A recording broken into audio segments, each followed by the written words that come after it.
来了。叶文轩，当初你作恶多端，对我们几个造成各种伤害，你可曾想到会有今天啊？中国最年轻的女战神，恭喜你，你实现你的抱负了。没错，我现在是龙国最年轻的女战神，大姐现在是金融界的商业女王，阿月为龙国创造出了5纳米的光刻机，二姐如今是戛纳影后，公认的国民女神，我们现在都过得很好。我们成为了光，成为了太阳，可你却还是一样的卑劣无耻，窝在黑暗星球的地下室里苟且偷生，活成了一只下水道里的臭老鼠。你现在一定很后悔吧？后悔当初没有好好对我们。后悔？我一点都不后悔。我现在的心情，如果非要形容的话，那就是高兴，非常非常的高兴。你这个人渣！我现在快要死了，你想报复的话，下辈子吧。死没那么容易，我要将你送上国际法，让你的罪行曝光在天下人面前，你的罪恶将由万众审判。带走。走。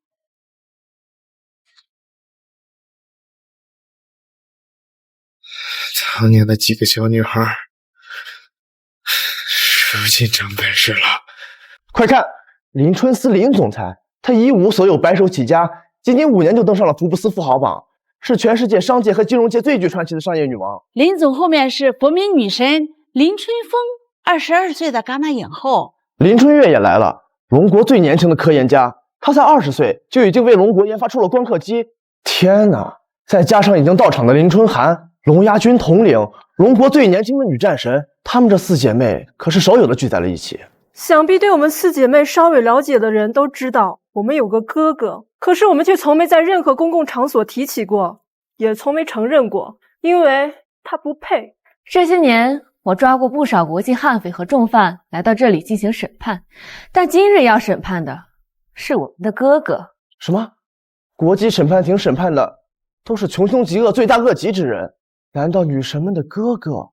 你对我们做过的那些惨绝人寰的事情，你认罪吗？认罪。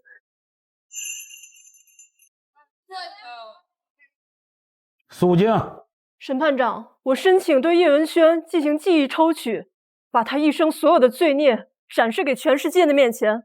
记忆提取暂时还处于实验阶段，极有可能对实验者的大脑造成不可逆的损伤，一般只对罪大恶极的罪犯才可以使用。你确定吗？我确定。爸妈从小就把他从孤儿院里收养了过来，可是他却觊觎爸妈的遗产，想要占为己有。哼，也确实让他得逞了。他策划了爸妈的车祸，夺取了遗产，这也就罢了，他居然变卖了我们之前的住所，让我们4个住进了不足20平米的小地下室，那里又挤又冷，冬天的时候，下水道的脏水还会涌进房间。当时有好心的亲戚上门想要领养我们，带我们去城里生活，可他却持刀威胁，差点杀了那些亲戚。后来只要我们获得一点成功，他就会来抢走我们的钱和成就。小时候更是对我们恶语相向，经常让我们几个饿着肚子，几天不给饭吃，想要活活饿死我们。我永远都记得我第一次去试镜一部电影，想通过拍戏赚钱养活我的几个姐妹，可是他却把我反锁在屋子里不让我去。那个时候屋子停电了，外面又在下雨，我害怕的一直哭一直喊，可是他却依旧不把我放出去。有一年冬天，我们差点饿死，有一个好心的大叔给了我们1人1块糖果，而他却抢走了所有糖果自己独吞，还狠狠地打了我1巴掌。那一年冬天，我差点死在了医院里。他就是个魔鬼，是个人渣。不仅如此，他的恶行数不胜数。既然今日我已是龙国战神，就必须让当年的真相公之于众。我要他受万众审判。审判长，可以开始了。等下，我来。叶文轩啊，叶文轩，你也有今天啊！好好享受吧，我的好哥哥。好，这样的人渣就应该这样审判他。我可以死在烂泥里，我爱的人不能。犯人的记忆已经提取，展现在大屏上，也将会同步进行全球直播。叶文轩一生所犯的罪恶，都将会赤裸裸地曝光在全世界的眼中。叶文轩，你所犯的罪恶，就让所有人来一起审判吧。快让开！我要继续找爸爸妈妈。不准去！爸爸妈妈都是我的，你们谁也不准去找他们。要是被我发现了，我就打死你们！明明我和姐姐们才是爸爸妈妈的孩子，你只是被捡来的。视频中的小女孩就是我。小时候，爸爸非常喜欢我们，无论我们要什么，爸爸都会给我们。我们就是爸爸妈妈心中的小公主。是啊，父亲是那么的温文尔雅，母亲是这个世界上最温柔的人。我们曾经也是有幸福的家庭的，都是因为有了这个畜生，他嫉妒爸爸妈妈对我们的爱，硬生生的将我们分开。这个叶文轩只不过是人家爸爸妈妈捡来的孩子罢了，凭什么霸占他们的父母？凭什么不让他们和自己的父母接触？真是恶心！正是因为他的这一次阻碍，导致了那是我见爸爸的最后一次。谁曾想，当天晚上，爸爸妈妈就离我们而去了。我们童年所有的温暖都终结在了那一天，从此之后的日子皆是寒冬。我永远不会忘记那一幕，因为从此我们永远失去了爸爸妈妈。那是我们最后相见的时光，也就是那一天，父母出了车祸，然后就被这个畜生夺走了父母所有的遗产，还将我们住的房子变卖，将我们赶了出去。难道这事也和叶文轩有关系？真是细思极恐啊！这个人渣，真是太卑鄙了。怎么样了？事情谈妥了没有啊？这几天为了一亩讨债的，我都卖了好几条项链呢。妈，我说过了，只要你们敢把妹妹们卖了，我就会立刻联系福利院，他们会报警的。你说什么？你个小兔崽子，你才是我们亲生的，和我们是一家人。那是个简单的赔钱货，不赶紧出手卖掉，你还打算养他们一辈子呀？啊？你真当自己是他们的哥哥呢？好，那我就找你们妹妹出去玩一玩。站住！想玩就和我玩吧，就像以前一样。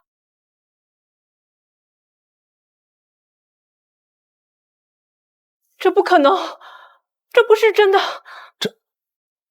这是怎么回事？我怎么有点看不懂了？不是说那个人渣是捡来的吗？有没有可能是爸妈在陪他演戏而已啊？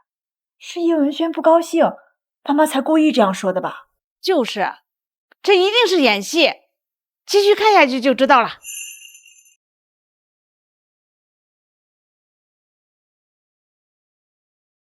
小畜生，现在长本事了是吧？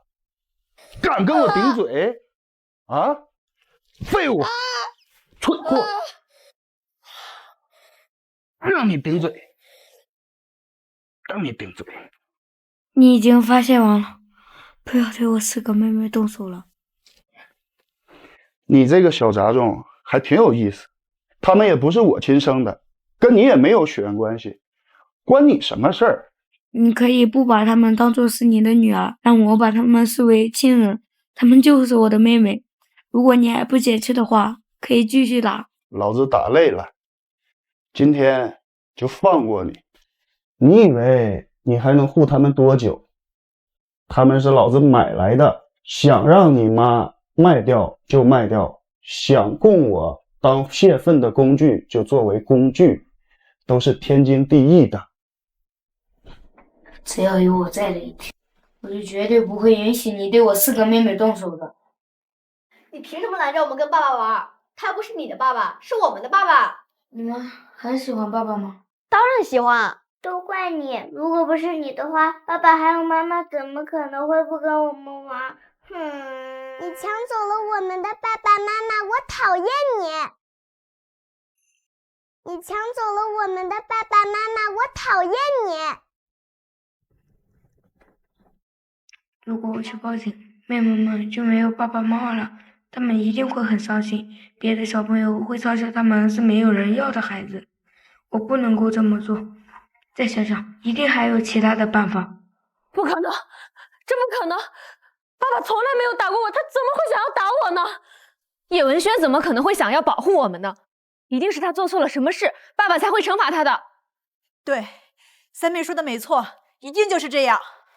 他刚刚说他还有办法，这个办法是什么？难不成是因为爸爸打了他，所以他怀恨在心，想让爸爸妈妈死？极有这种可能性，所以他才策划了那场车祸，让他爸妈死在那场车祸里。天哪，这么小的孩子居然就这么歹毒吗？这心思也太扭曲、太复杂了吧？因为这点小事就杀了人家爸妈，那反社会人格实在是太恐怖了。我和你爸出去给那4个赔钱货找买家，要是幸运的话，过几天就可以把他们出手了。你在家里看住你那几个妹妹，乖乖听话，等妈妈回来哟。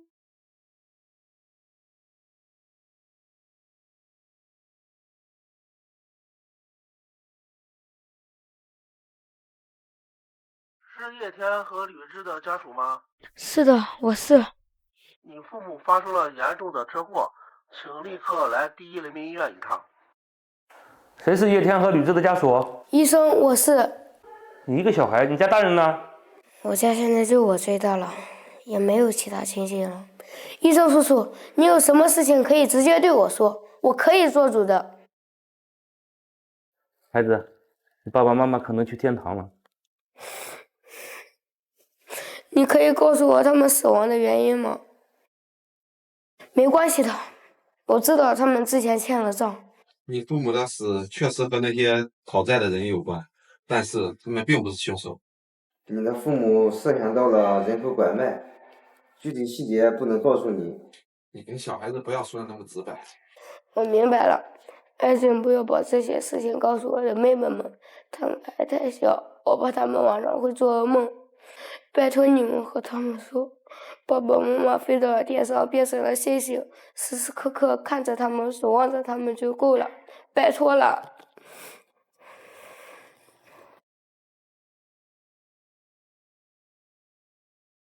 不可能，这一定是假的，他对我们不可能这么好。知道自己父母的真面目吧，很痛苦吧？如果可以的话，我多想将这个秘密带进坟墓，这样活在你们记忆中的父母就永远都是纯洁温暖的形象了。他为什么要这么做？直接告诉他们不就好了吗？死就死了，还有什么不能说出来的？还非要撒谎欺骗他们。我当时的确不知道死亡意味着什么，只知道爸爸妈妈变成了星星，飞上了天。没过多久，我们为爸妈举行了葬礼。葬礼结束后1个礼拜，亲戚就上门了。没错，他们想要把我们带回去好好照顾，可是就是他阻止了这一切。他不想让叔叔阿姨带走我们的原因，就是他想独吞父母留下的巨额财产。就算那场车祸不是你策划的，你撒谎瞒着我们是因为善意的谎言，可是后面呢？为什么有亲戚想要把我们接走过好日子的时候，你却一再阻拦？一点遗产而已，钱对你来说真的这么重要吗？能看见你们如今散发着耀眼光芒的站在大众面前，真好。看看我们现在的样子，我最后问你一遍，后悔吗？你，大姐，别和他废话，这个人渣已经无可救药了。咱们继续往后看，他做的那些恶心的事，终将会暴露在所有人的面前。从决定选择这一条路开始，我就已经明白自己这一生注定要充满孤独和不被人理解。可是，我真的还是好想那个地方也能有我的位置啊！爸妈变成星星了吗？那他们什么时候才能回来看我们？爸妈飞到了天上，变成了星星。不想他们去天上。你们哭什么？就算你们哭，爸妈也不会回来的。就算回来了，也只会看我。爸妈最喜欢的就是像我这样听话的孩子了。我也是听话的孩子，爸妈一定会回来看我们的。你们也不要哭了，如果哭的话，爸妈就不会回来看我们了。我不哭了，我要做个听话的孩子。我也不哭了。那我也不哭了。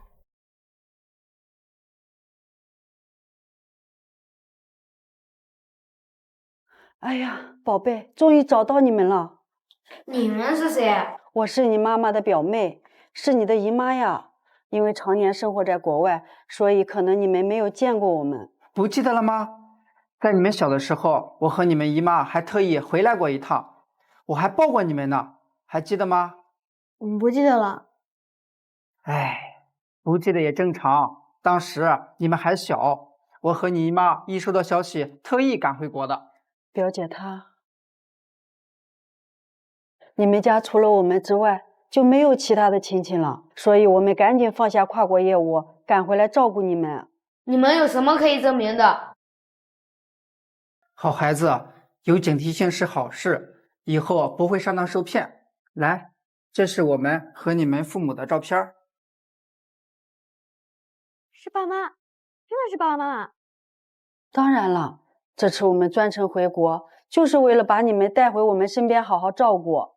表姐他们不在了，你们年纪又都那么小，我很担心你们的以后的生活。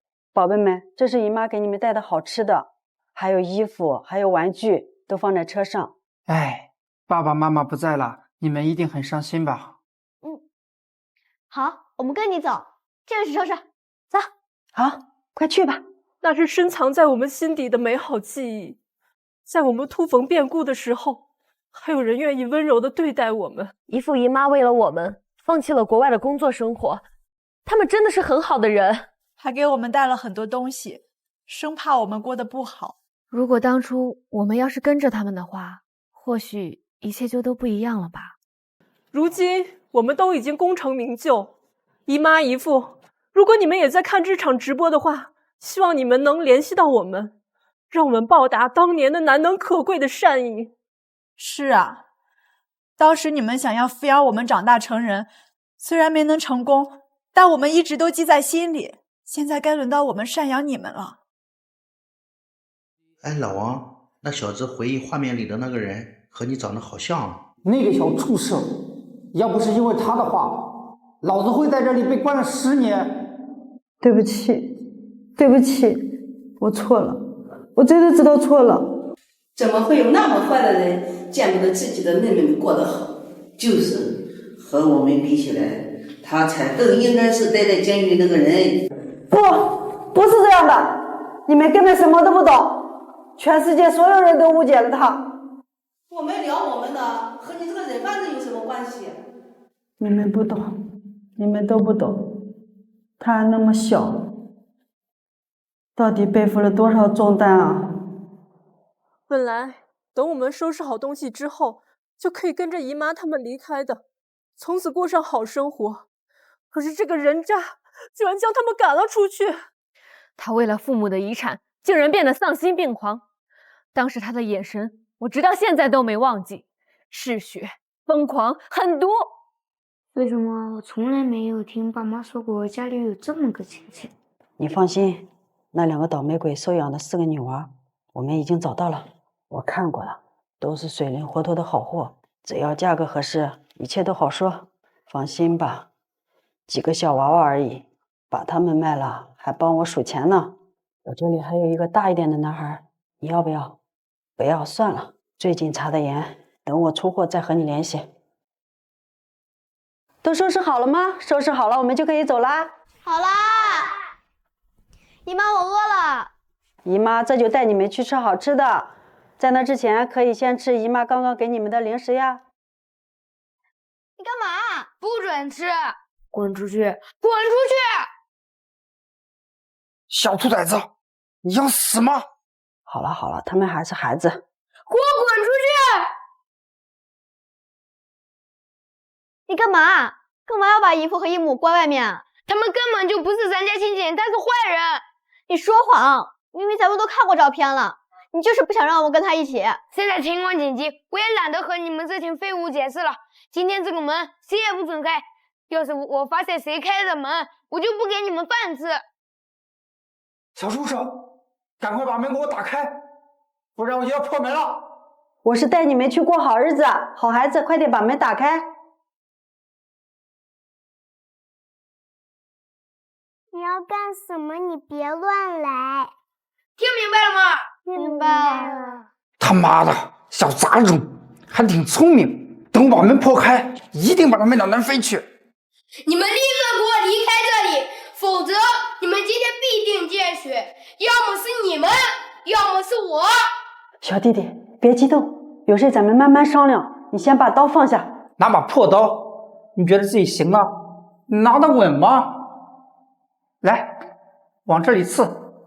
来。我真的会杀人的，想死的话就上前一步。你还愣着干什么？再拖下去，动静就要闹大了。快上啊！一个小鬼而已。你不要命了？不怕死吗？但只有你不在的时候吧，到时候看我怎么折磨他们。大姐，我怕。不怕，会没事的。你别过来，别过来！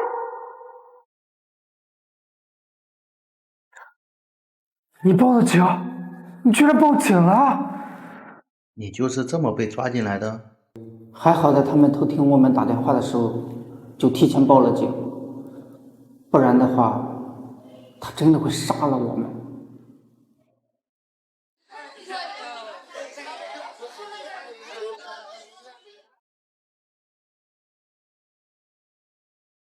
好在你们都平安长大，尤其是凌晨思，已经学会了分辨是非，能够以一己之力肩负着整个跨国集团的硬座。什么？那俩夫妻是人贩子啊？天哪，我好像记起来了，难道当年警方破获了那起特大人口走私贩卖案件，提供线索的神秘人是叶文轩？他们是人贩子，当时为什么不告诉我们？为什么？当时的我只想要让你们的童年没有这么多的算计，不用去想外面的人有多坏，哪怕是知道你们以后必将独自面对外面的暴风雪，我也想多让你们在温室里多待一天是一天。大姐，你别忘了，他当时也是一个小孩，如果我们被拐卖走，他当时也不能幸免啊。不错，说来说去，他终究是一个自私的人，一切都是为了他自己而已。对，他只不过是为了救他自己罢了。而且那个时候，他一定还在谋算着另一件事情，那就是谋夺我们的家产。你还有什么想要辩解的吗？如果当时真的有家产的话，会不会一切都会不一样啊？不用在他身上浪费时间了，真相到底如何，我们自己看。我不要进去，我要回家。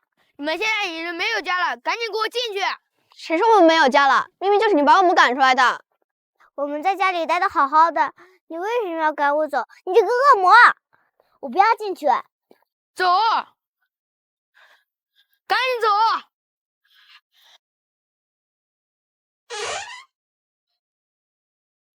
以后你们就住在这里了。不要，我不要住在这里，我要回家。这里这么小，连上厕所都要出去上，床也只有一张，我们5个怎么住啊？5个人？不，住在这里的只有你们4个。这里环境这么差，你们住这里正合适。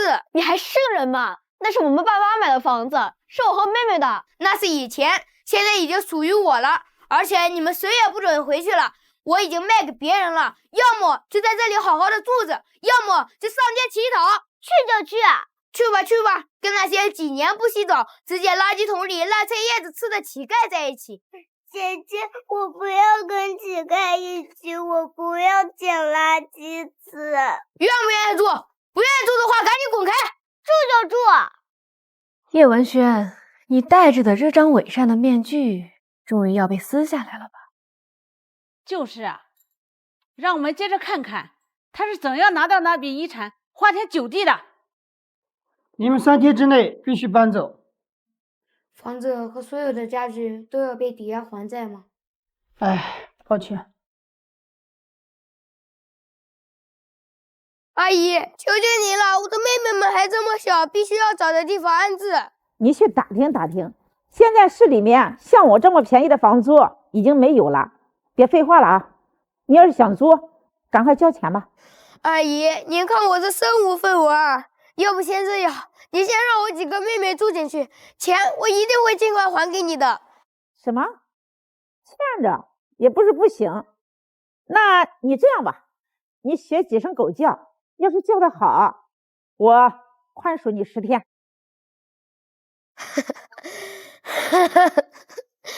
这可是你说的，我说的，叫吧，汪汪汪汪汪！哎，你还真叫，别说，叫的还不错，是条好狗。姐姐，我不要住在这里，我要回家。这里不要。对不起，是哥哥没用，让你们受委屈了。家里的所有资产都被冻结了，1分钱也没有了。可是妹妹们还饿着肚子，我得赶快赚钱才行。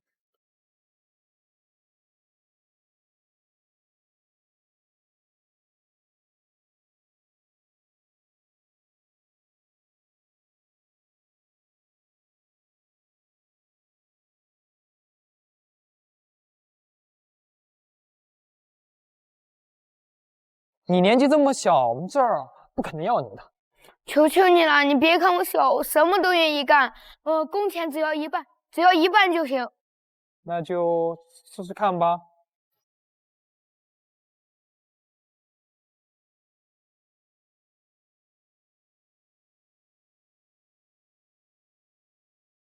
不是老弟啊，看你年纪轻轻的，怎么也来当乞丐了？我不是乞丐，我有家。你有家？你有家你不回家住？我的家太小了，住不下我。等到我赚了钱以后，我一定会让妹妹们住上大房子，到时候我就可以回家了。吹吧你！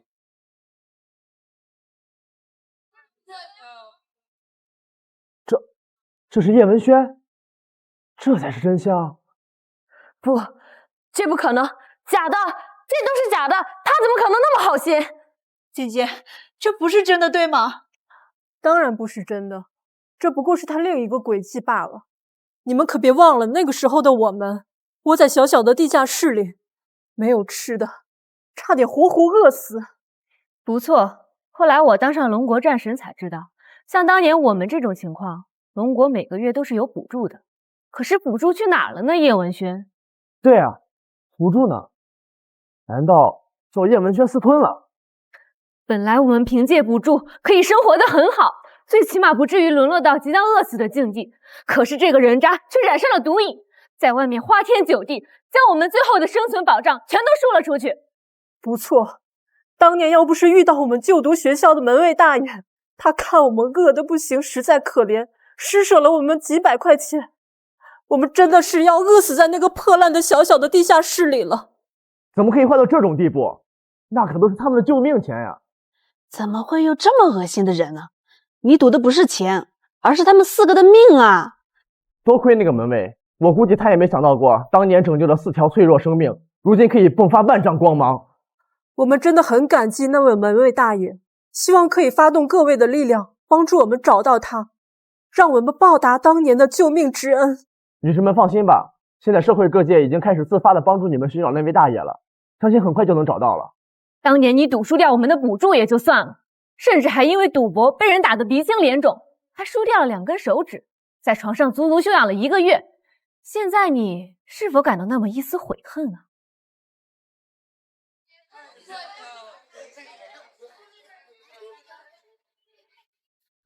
这孩子才多大呀？他从小就命苦，不能让孩子受委屈。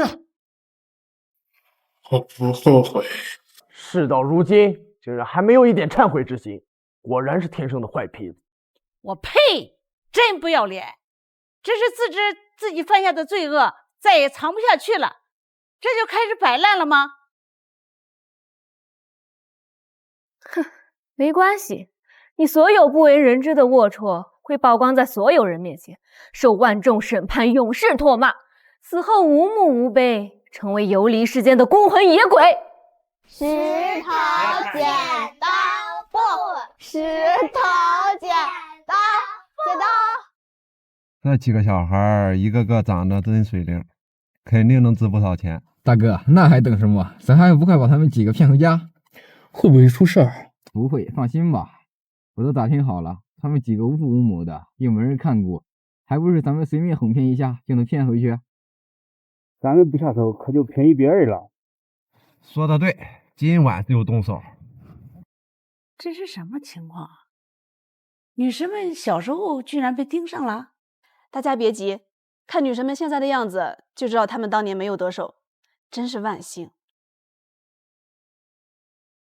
姐姐，当年有这4个人吗？我怎么一点都不记得了？应该没有吧？我不记得见过他们。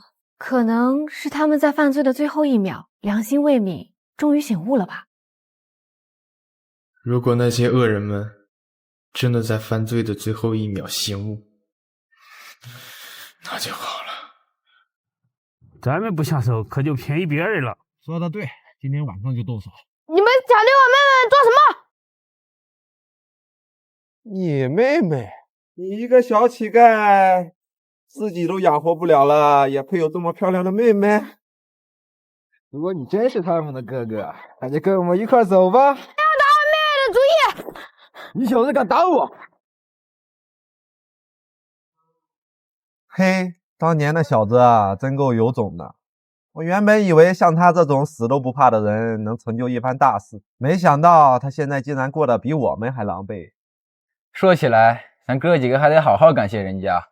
如今的生活虽然苦了些，但总归还算有些盼头。当年如果不是他，恐怕咱哥几个现在还在监狱里蹲着呢。他那4个妹妹可真是个白眼狼，他们根本就不懂那小子为了他们付出过怎样的代价。妈的，看得老子来气！石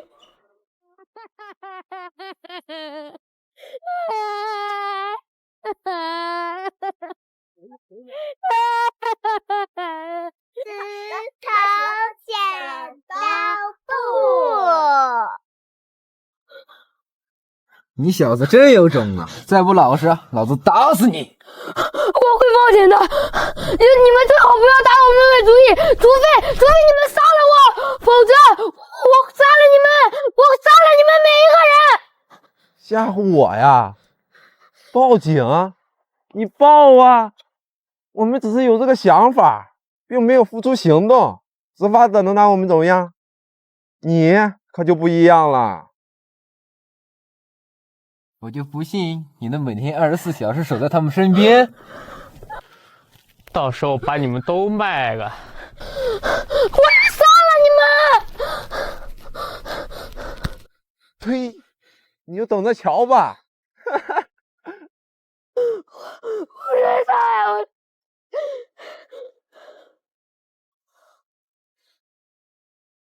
这个人渣，原来当时有为拯救他们4个努力过。只能说，当时的他人性还没有彻底的泯灭，但可惜，他最终还是堕落成了恶心的人渣。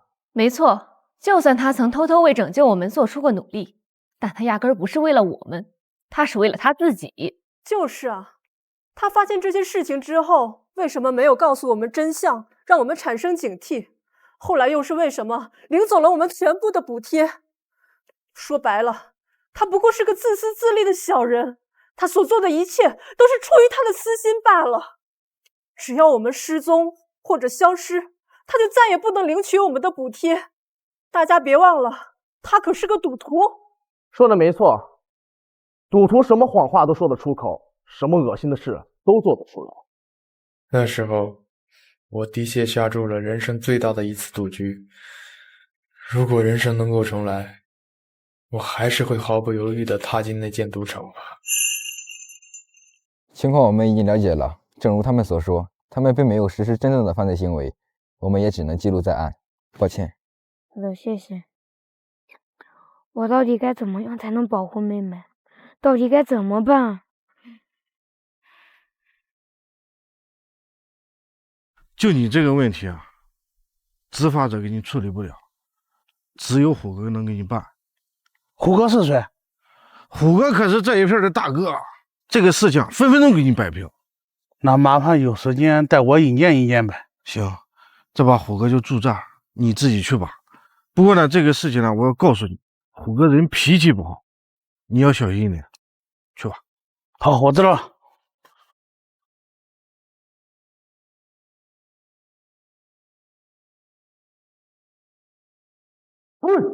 再来把你腿打断！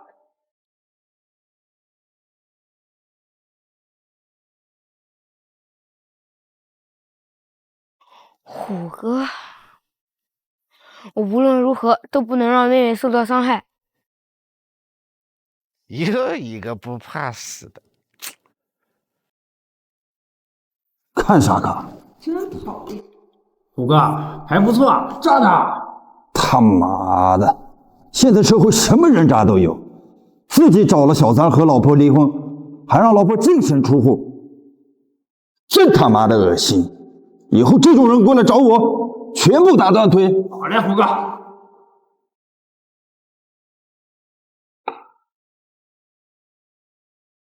虎哥，大姐，我好饿。姐姐，我们已经快3天没吃东西了，我们好饿。哥哥已经3天没回来了，我们会不会被饿死啊？不会的，我去帮你们找哥哥。等我。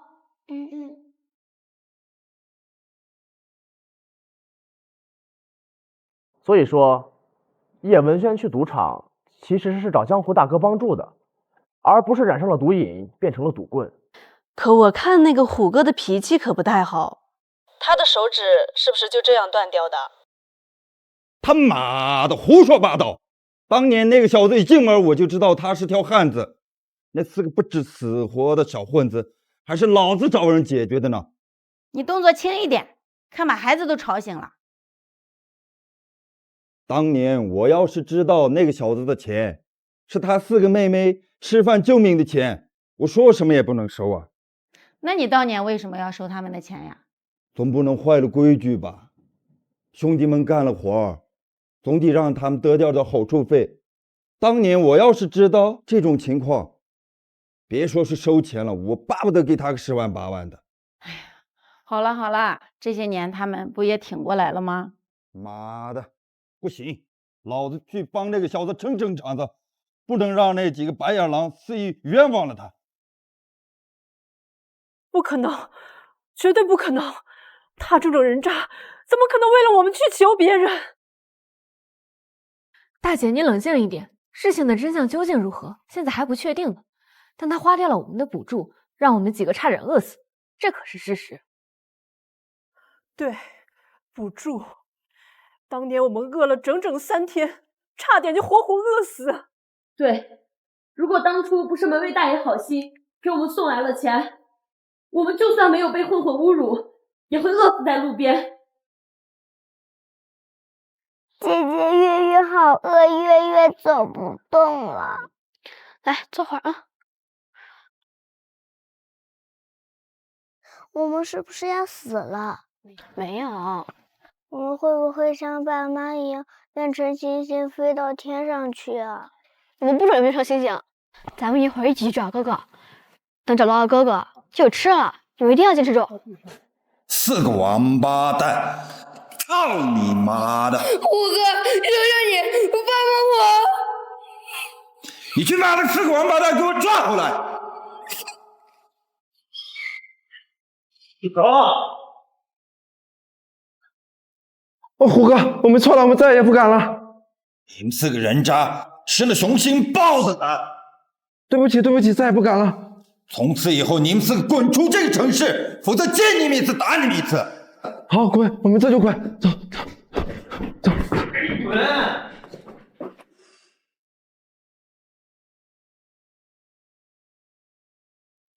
你怎么会从赌场出来？不是你想象的那样。你知不知道我们已经3天没有吃饭了？我妹妹已经要饿得晕厥了。什么？你等我，我来想办法。还真是个人渣呀！谁能明白我那一刻的冰冷和绝望？就是从那个时候起，我心底的门彻底关上了，我也对叶文轩彻底绝望了。姐姐，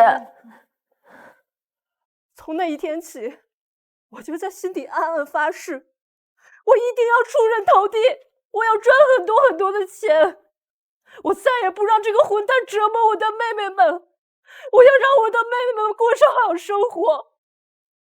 如今我全都做到了，可是他对我们的伤害却再也不能消弭。大姐的确做到了，一个从小在温室里长大的花朵，如今已经独面风霜，替我们3个遮风挡雨。我记得没过多久，大姐就展现出了惊人的商业天赋，赚到了人生的第1笔钱，我们的日子才稍微好过点，再也不用过吃了上顿没下顿的日子了。天哪，他们当时得有多绝望呢？人渣，无论你为他们做了什么，发生这样的事情，你都难逃其咎。就算是为了保护妹妹，但妹妹们当时都快饿死了，就不能有其他办法吗？如果当时我还能做得再好些，更有用些的话，想必他们应该可以少吃不少的苦吧。老板，哎，哪来的臭乞丐？知道在什么地方就往里面闯。老板，求求你了，救救我的妹妹吧！我的妹妹们马上就要饿死了，你请你给我点吃的吧。滚滚，赶紧滚！要影响我店里生意，老子我抽你啊！老板，你再给我点吃的吧，过几日我加倍还你，10倍不100倍，过几日我100倍1000倍还你，求求你了，救救我的妹妹吧！哪来的叫花子，真晦气！赶紧滚出去，影响我吃饭的心情！滚！乞丐，敬酒不吃吃罚酒，小心我揍你啊！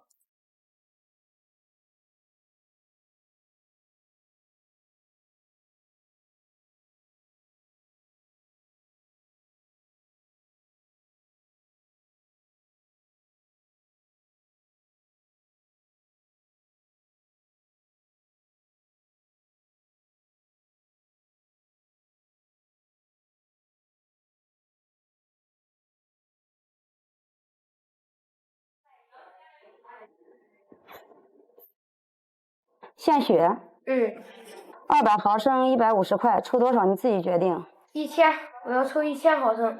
1000毫升，你确定？医生，来吧。孩子，你这么小，为什么要卖血？医生，抽吧。可是，抽吧。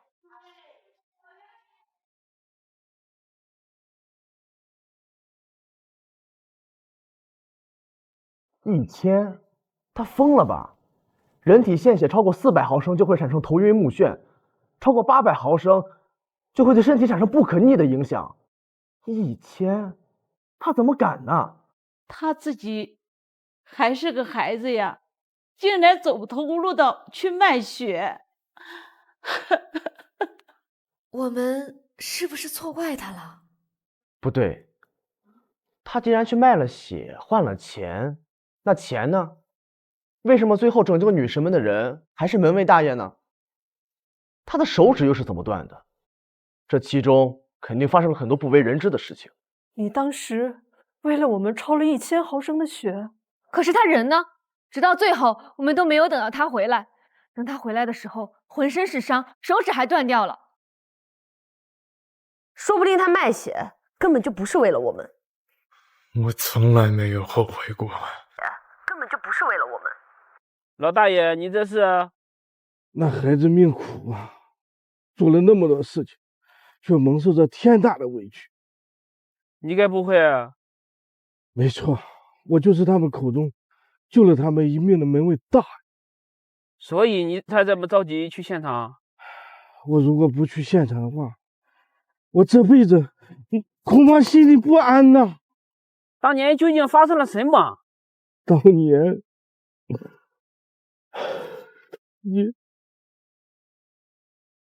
孩子，你刚刚抽了1000毫升的血，我建议你睡上1天再走，这样你身体是撑不住的。不用了，我的几个妹妹还在等着我去救命呢。哎，孩子，你在这睡上1天再走吧。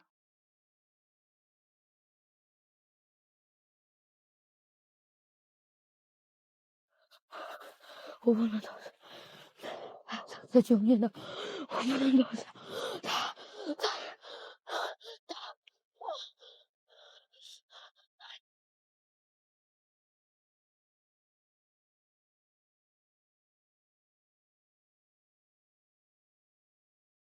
孩子，孩子，别管我，把钱给我的妹妹们。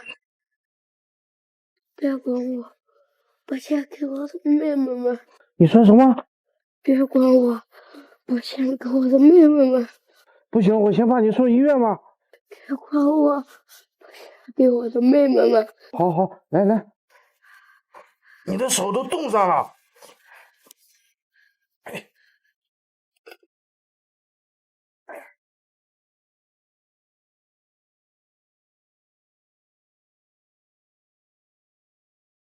先吃，孩子，先吃。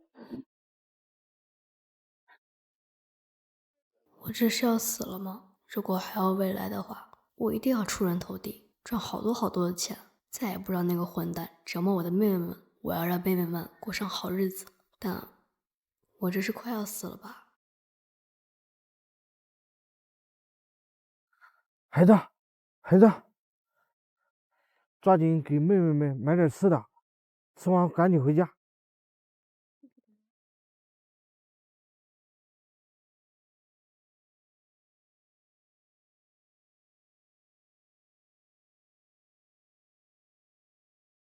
大夫，难道真的没有办法了吗？他这个就医时间耽搁得太久，手指在外面冻了一整夜，已经彻底坏死。如果处理不及时的话，会怎么样？恐怕整只手都保不住。必须把这2根坏死的手指尽快切除。这娃还小，切除吧。如果整只手都没有的话，我就没法赚钱给妹妹用了。原来他的手指不是因为赌博，也不是因为那些混混人渣，而是为了救自己的妹妹。他当时还那么小，懂事的让人心疼。这孩子的前半生真是太苦了。他背负着黑暗前行，他的付出无人知晓。不可能！没错，人性的复杂性就是在于多面性。就算是这个时期这般为了我们着想的叶文轩，到了最后却也还是堕落成了那个让我们挥之不去的梦魇。他绝不像你们想象中的那般美好，就是因为他，我差点没能走上科研的道路。什么？如果真是这样的话，那我龙国的科研岂不是差一点点就要夭折了？我都记得，经历过了这一道饥饿以后，大姐拼命努力打工，终于开了一家属于自己的小吃店，而我也迷上了奥数和各种公式。但这个人渣，他不断的 PUA 和打击我，让我曾一度想要放弃。不过好在巧合之下，我遇到了我的老师朱亚龙教授，正是在他的指导和引领下，才让我重拾自信，才有了今天这般如此耀眼的我。朱亚龙，享誉全球的龙国科研大拿。老师，原来林春月竟是咱们的师姐啊！她的确是个很优秀的人。好险！如果当年不是因为巧合让他遇见了老师的话，我龙国将损失一个耀眼的天才。天才吗？当年呀，我认识了2个天才，其中一个就是你们的师姐，而另外一个呢，比你们师姐也大不了几岁，但是她的天赋比你们师姐还要恐怖上数倍呀。师姐的天赋已经是世界顶峰了，比师姐天赋还要高数倍的人，为何我们从没有听说过这个人的名字？其实你们听说过他的名字，只不过不是在学术界罢了。其实这个世界上呀，没有那么多的巧合，有些巧合呀，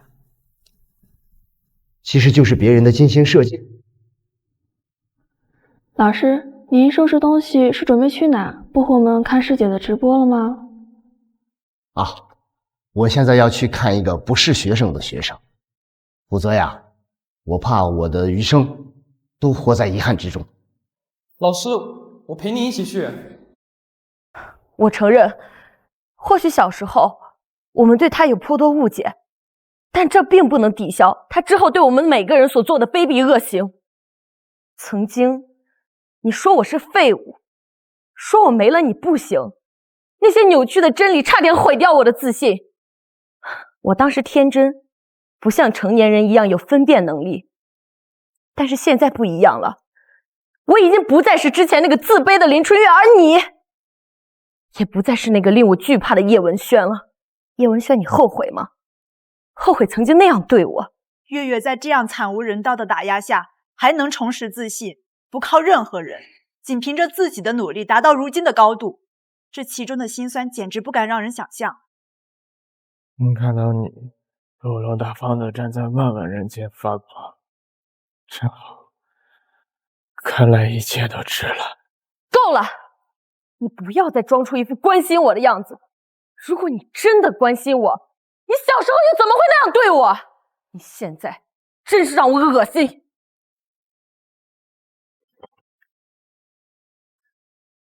昨日一旦深陷，今朝有所交代。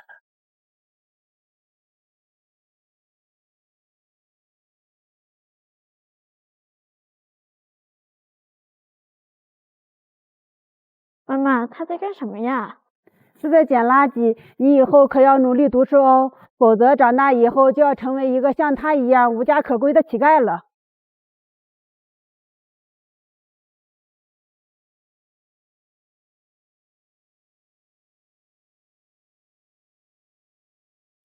这个公式好难啊！原来是这样解。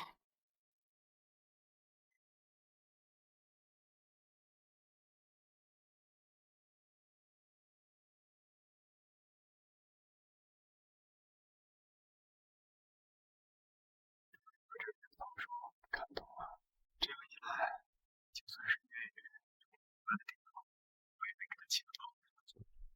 首先得把他往正确的道路上引导。怎么办？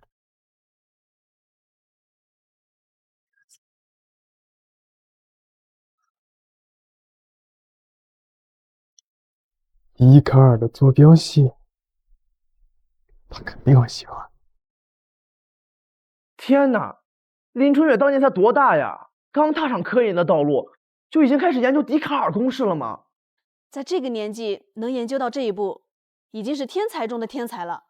居然这样贬低挖苦他，简直太过分了。就是啊，自己是什么都做不到的废物，还把别人想象成跟自己一样的废物。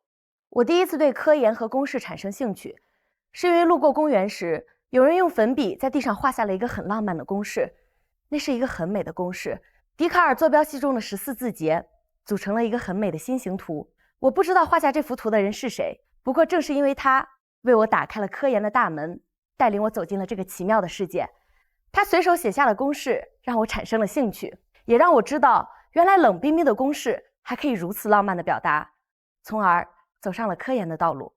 我们虽然命运多舛，但不幸中总有幸运。在我们每个人的成长道路上，都或多或少的出现过几个贵人相助。而月月的2个贵人，一个就是名震天下的朱亚龙教授，一个就是带领月月推开科研这扇大门的神秘人。没错，后来我用了各种方法去寻找这位神秘人，但最终都没有成功。不过我还是很感谢他，如果没有他的话，我可能不会走上这条道路，更别提一直坚持下去了。我知道在座的很多人羡慕我今时今日的成就，不过我想说的是，腐朽的枯骨也能开出灿烂的花，只要你心向着阳光，就不会被黑暗所吞噬。说得好，再对比一下叶文轩，同样环境出来的，他是什么狗样？叶文轩是什么垃圾，也配和4位女神比？任你扶不上墙。可是有的时候，个人的努力往往是有限的。他虽然已经很努力的在看书，可是他的年纪实在太小了。曾经你对我不断的贬低和打压，让我恨透了你，所以我更加努力，更加拼命。我就是为了向你证明，我不是废物，我可以成为更好的人。想必当年你怎么也不会想到，你的冷嘲热讽反而成了月月进步的动力吧？真好啊，月月，你现在能够成为别人鼓励的榜样了，不再是之前只会哭鼻子的小朋友了。我的妹妹，就该是夜空中的明月，熠熠生辉。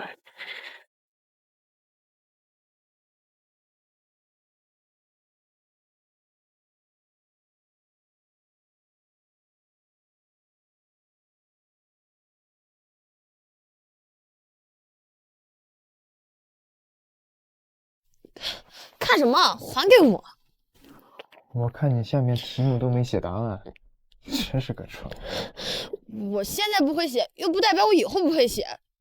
我劝你还是趁早放弃吧，再不行就找个有钱人嫁了，要不然一辈子。才不是！我才不会跟你这个烂人一样呢！我以后肯定会成为万目瞩目的星辰的。你别做梦了，废物永远是废物。哼，你给我等着，以后等我成功了，有你后悔的时候。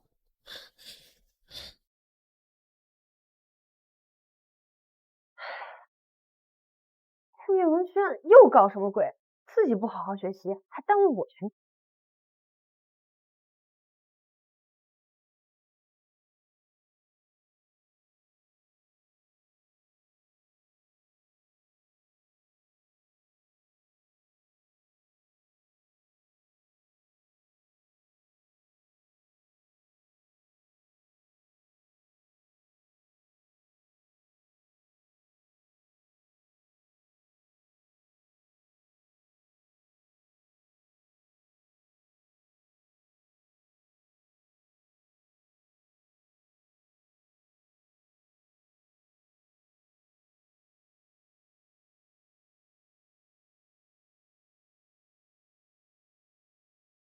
哎，这是谁写的公式啊？挺有意思啊。不过对小月来说太难了，不适合她。我应该没有看错吧？不会有错的，这道题就是咱们当年学院论坛上的那道魔鬼题。魔鬼题目什么意思啊？当年朱教授一时兴起，随手布置了一道远超出于大学知识范围的题目。虽然朱教授当时没有指望有人能够解出这道题，但当真的没有人能解出这道题时，朱教授心中应该多少是有些遗憾的吧。于是咱们学校的学子在知道这件事后就开始研究，直到毕业那天也没有解出来。天哪，他那时才几岁啊，居然可以解出这道题目。我好像知道老师口中的另外一个天才是谁了。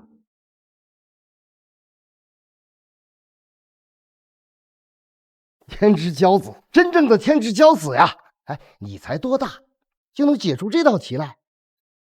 谁呀？愿不愿意做我的学生？咱们一起去搞科研。你放心，我不是坏人。哎，不信的话，你可以去查我的资料，很容易查到的。老师，这是真的吗？他当年脸上的稚气还没有完全退散，但双眼的光芒却比我见过任何一个人都要坚定。那是一颗注定要高升的太阳，但因为他的妹妹啊，他让出了但应该属于他自己的工作。原来他一直在黑暗中负重前行，他的付出无人知晓。所以我这一次去见他，就是想要当面问一问他，这样做到底值得吗？这不是真的，那个像影子一样一直躲在阴影里指导我带我入门的人居然是你。这究竟是怎么回事啊？难道是他先认识朱教授的？他一个连书都没有读过，从小在社会上摸爬滚打的人，居然可以做到无师自通，这到底是怎样的天资呀？天才，真正的天才。不，天才不足以形容他，他是妖，比天才更加变态的妖孽。如果他愿意一心扑在学术上研究的话，恐怕我龙国的科技还会再更上一层楼。也就是说，是叶文轩在暗中操作设计，让林春月走上了原本就属于他的通天大道。不可能，固然是叶文轩带着月月踏入了科研的大门，但月月能有今天，起到决定性因素的是月月的自律和朱教授的教导。没错，那个时候无论刮风还是下雨，月月都会坚持去图书馆看书，在图书馆的藏书被看完之前，从未断过一天，所以月月才会有今天。的确，可能我的前半生他确实有努力帮过我，但我今时今日的成就是我自己努力得来的。固然是他引领我走上了这条路，但若不是朱教授的帮助，再加上我自己的努力，我不可能在这条路上走这么远。就是说啊，虽然叶文轩是引路人没错，但最终还是靠女生自己的努力。引导有功，也不能抹杀他以后犯的错。后面究竟发生了什么？为什么最先遇到朱教授的叶文轩，最终却和他分道扬镳呢？肃静，肃静！来，我们接着往下看。怎么样？愿不愿意做我学生？哎，你放心，费用由我来出，我甚至可以给你开工资。别来烦，没兴趣。别走，别走，听我说，你想要什么，只要我能做到的，我全都给你。我对科学没兴趣，死了就死心了。啊，不是，孩子，你可不能这样浪费你的天赋啊！哎，我会在这里等你，我在这里等你3天。老师，既然你发现了这种天纵之才，为什么最后成为您学生的却是林春月？这其中究竟发生了什么？林春月一直不知道，这个世界上其实是没有那么多的巧合的。很多时候，你所认为的巧合，其实往往就是别人的精心设计。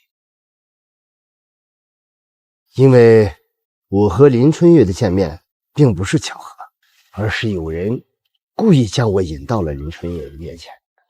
什么？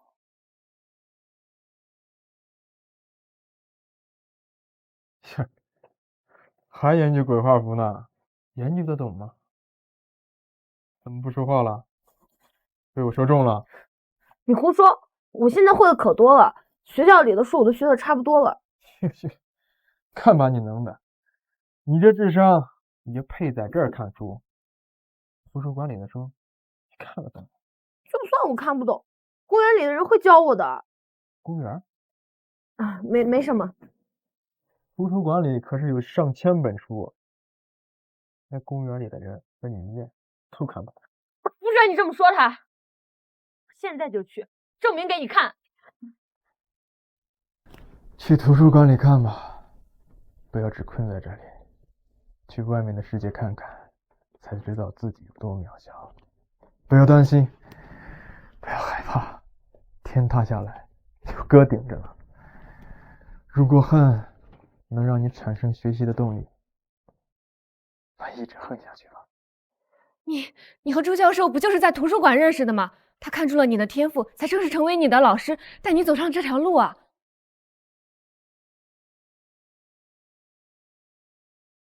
你这智商，你就配在这儿看书。图书馆里的书，你看得懂吗？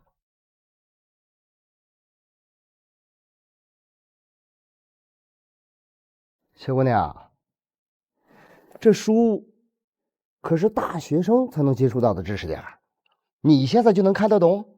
看得懂啊，你看。嘿，我竟然发现了2个天才！哎，愿意做我的学生吗？如果没有看到这段回忆，我可能觉得他是随便说的。但是现在我细思极恐，其实叶文轩一开始就在帮助他。也就是说，女神自以为的老师是叶文轩帮忙找的，自以为的努力也是叶文轩指引的。原来这才是真相吗？你为什么不告诉我？你和我想象中的样子出入好大，大到我都不认识你了。你为什么不和我说呢？没关系，这都是我一个人的选择。如果有一个人因这束光芒陷入黑暗的话，一个人挺好。更好。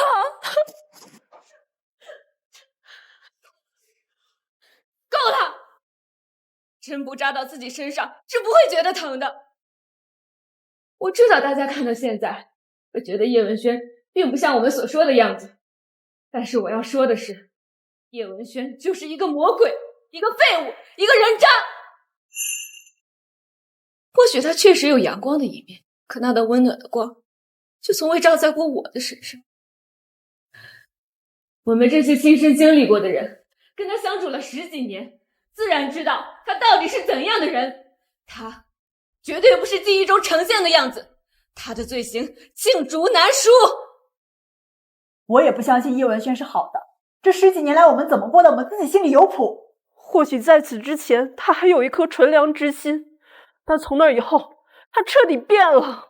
你们看到的只是片面，这件事情之后，月月专心跟在朱教授身边学习，大姐为了让我们的生活过得宽裕些，辍学开始工作。好不容易做出了第一款跨时代的产品，公司离上市只剩一步了，却被这个混蛋以强硬的手段夺走了公司。就光是这件事，我就永不原谅他。那个时候，我很幸运的踩准了风口，我小小的初创公司发展的很快，离上市只有一步之遥。只要我拿到投资人的投资，我就可以成功了。但就在这个时候，这个人渣出现了，他骗我签下了转让协议，夺走了我的一切，让我在一夜之间破产。果然，人渣就是人渣，他能有今日，一点都不冤枉。轻飘飘的一纸合同和披着亲情外衣的谎言，差点毁掉了一个天才的一生，简直就是个畜生。我倒要看看，这个人渣是用了何种卑鄙下流的手段夺走女神的公司的。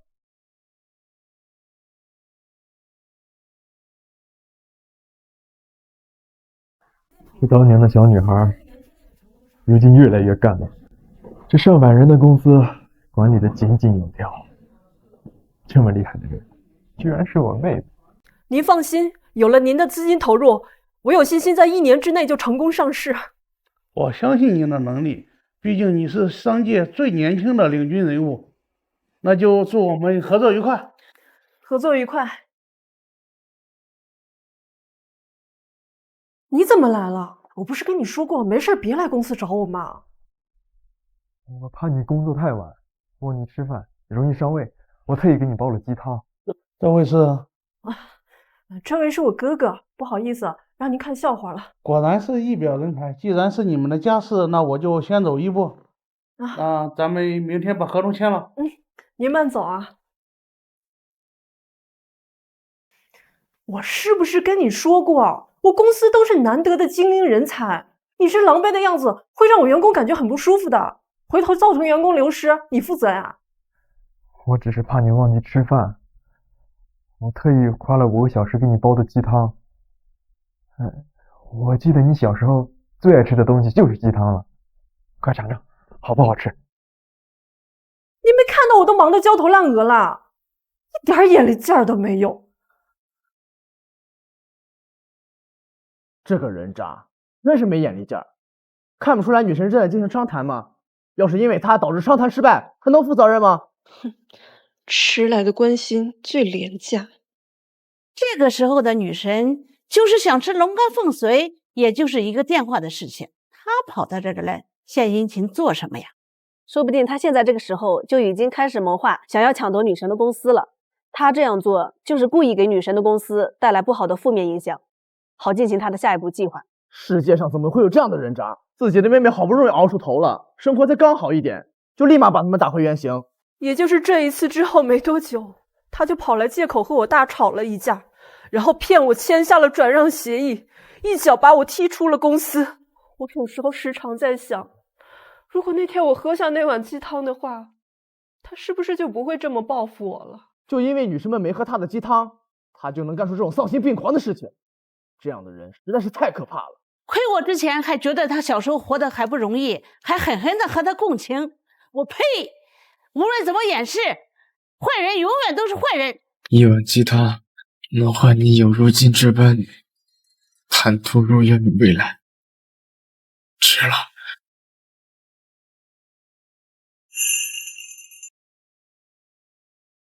对不起，我又弄砸了，不想惹你生气的。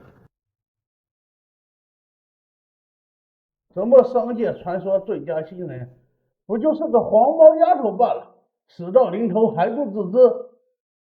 况且他这家破公司资金链早就出现了问题，等我明日骗他签完合同，成为实际控股人，让他一无所有的滚蛋。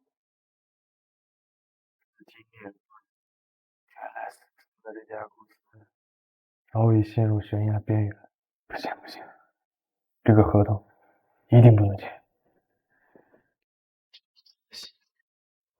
这是什么意思？这个所谓的投资人是假的，他真实的目的是想要我的公司？难道说叶文轩这个时候是打算帮助女神的？那个时候我的公司资金链出现问题，这不可能，我怎么都不知道？一派胡言！如果他真的是好心的话，为什么不直接告诉你？而且他后来骗你签下合同，抢走公司这件事，和那个投资人又有什么区别呢？对呀，说到底，他就是想自己独吞姐姐的公司罢了。既然说的这么光明伟岸，真是让人恶心。当时的你，正是意气风发、心高气傲的时候，又怎么会相信我的一面之词呢？你到底有完没完呀？我跟你说了多少次了，别来烦我！是不是以后要让保安拦着你才满意啊？你这么个破公司而已，我装什么装？还真以为自己是大老板呢。我再跟你说一遍，明天是我人生中至关重要的时刻，公司马上就要上市了，容不得出一点差错。我现在忙得很，你到底有事没事儿？直说行吗？如果你以后不想再看到我的话，那就把这份合同签了，再给我10万块钱。从此以后，我绝对不会打扰你。还真是个人渣！钱我马上会让财务打给你的，你赶紧给我滚！也一刻也不想再多看到你。对，是该滚，不过该滚出的人是你。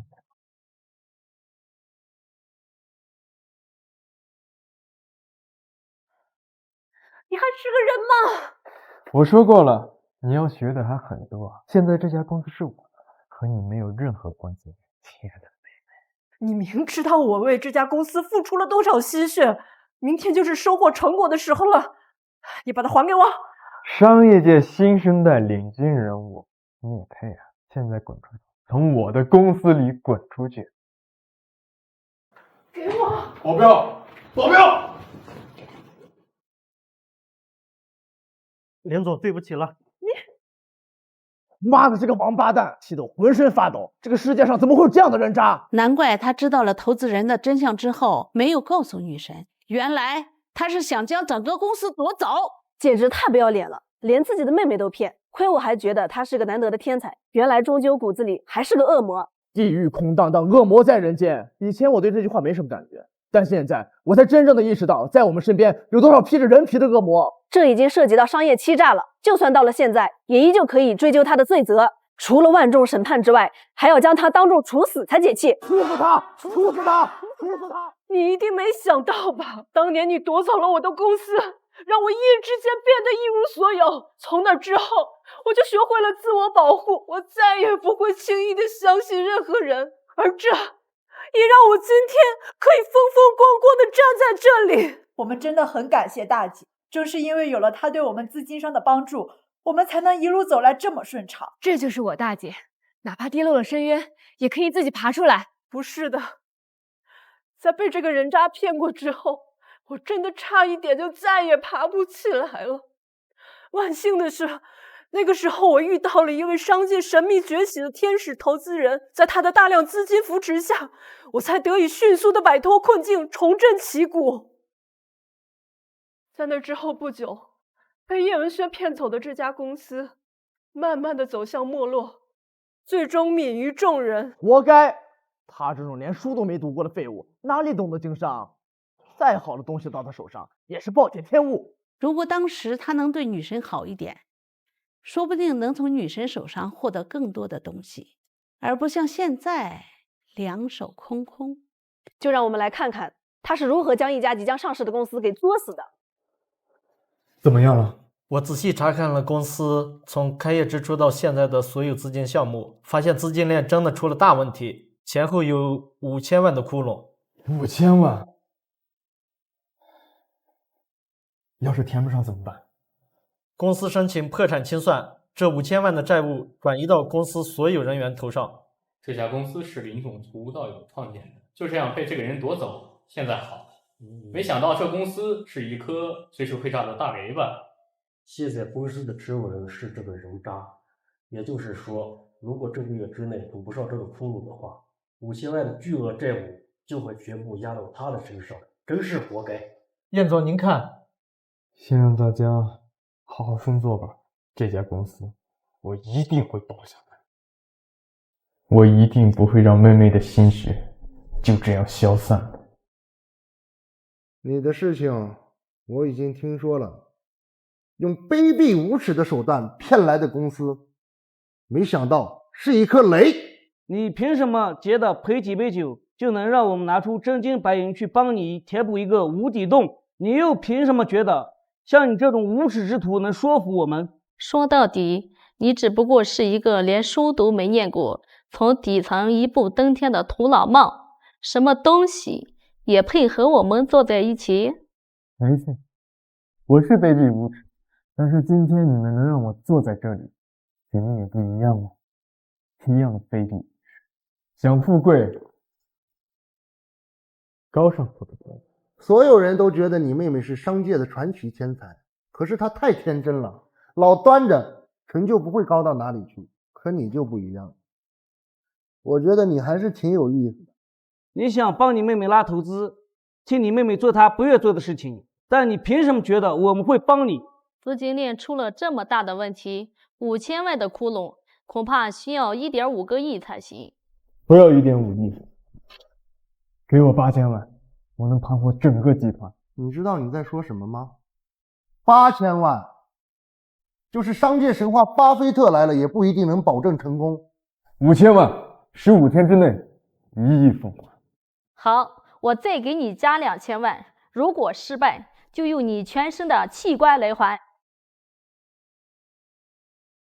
哎，爸，当年7000万可不是一笔小数目，那笔投资风险几乎高达100%，您怎么？我当时也是这样认为的，可就在那一晚，我看到那小子的眼睛，就不知道怎么的，有种预感，或许我会见证一个奇迹的发生。哎，您实在是太莽撞了，那家公司资金链出现那么大的问题，就想用区7000万就来弥补缺口，简直是没有人能做到的。不，其实商业史上真的有一个人可以做到，就是那年横空出世的商业奇才。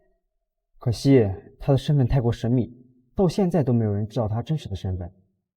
对你们而言，他的身份很神秘，但那一次，我见证了一颗璀璨耀眼的星星冉冉升起，它散发出来的光芒，让整个商界整整3年都抬不起头。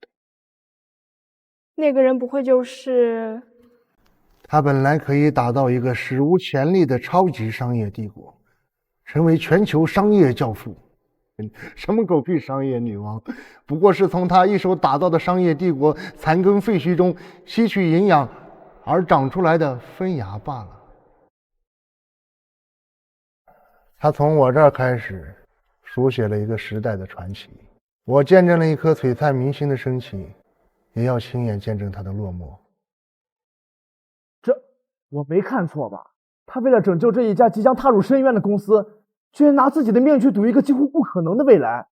不知道为什么，我看到他为了拉投资低声下气的样子，突然感到一阵心酸。他到底是个什么样的人？我有点看不懂了。我们是不是误会他了？为什么？因为你说过，那家公司是你的心血。假的，别被他骗了。他做的这一切都只是为了自己罢了。不然的话，为什么在他将公司起死回生之后，没有将公司还给大姐？没错，在大姐再次创业千难万阻的时候，他又在哪？他有拿出过1分钱帮助过大姐吗？对呀，那他现在既然活得好好的，那就说明他拯救了公司了。那公司呢？钱呢？我愿意承认他有能力，是个天才，可惜和人品不成正比。这样的人能力越大，危险也就越大。哎，德不配位呗，不然他不会有今天。大姐2次创业的时候有多难，你知道吗？她为了讨好合作方，逼着自己去参加曾经最讨厌的应酬，而你当时窃取了大姐的公司，明明就有帮助她的能力，可是你呢？你从未出现过，甚至连一句关心的话都未曾对大姐说过。你真的太让人失望了。他现在这样纯属咎由自取，窃取了大姐公司的你，现在却混成了这个样子。想必大姐的钱都被你败光了吧？就让我们一起来见证一下，一个天才是怎样一步步堕落的吧。在这种情况下，你硬生生的将半边身子沉入深渊的公司给拉了回来，真是长江后浪推前浪啊！侥幸罢了。凭你的能力和我的财力和资源，不如我们强强联合，打造一个空前盛况的商业帝国。我对商业没有兴趣，我有我自己的使命要完成。不感兴趣？那你做的这些不惜赌上了自己的命，是为了什么？为了守护我爱的人。麻烦您帮忙评估一下这家公司，如果您愿意收购的话，那就更好了。你很缺钱吗？这可是你的立足之根基啊！我的妹妹在商业上很有天赋，她现在正是需要资金扶持的时候。这家公司在你接手之后，可是已经翻了10倍了。你为什么不将这家公司直接给他呢？这家公司上限有限，可挖掘的潜力已经到了极限，而它的未来远不止如此。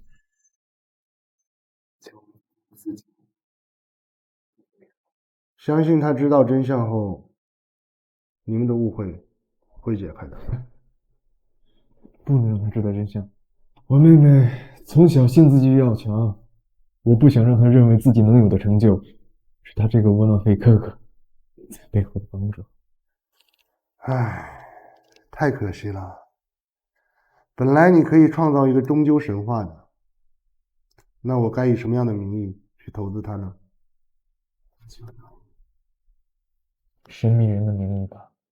也就是说，叶文轩当年在商界赚了大量资金，到了现在生活还如此窘迫的原因，是因为他把所有的钱以投资的形式还给了女神。我们都错怪他了。他把公司还给女神的时候，资金和市值都比当初翻了10倍呀。如果叶文轩当年没有骗走女神的公司，等到资金链断裂之后，女神是否还能重新站起来？当年对我投入大量资金的神秘天使投资人就是你，你为什么没有告诉我？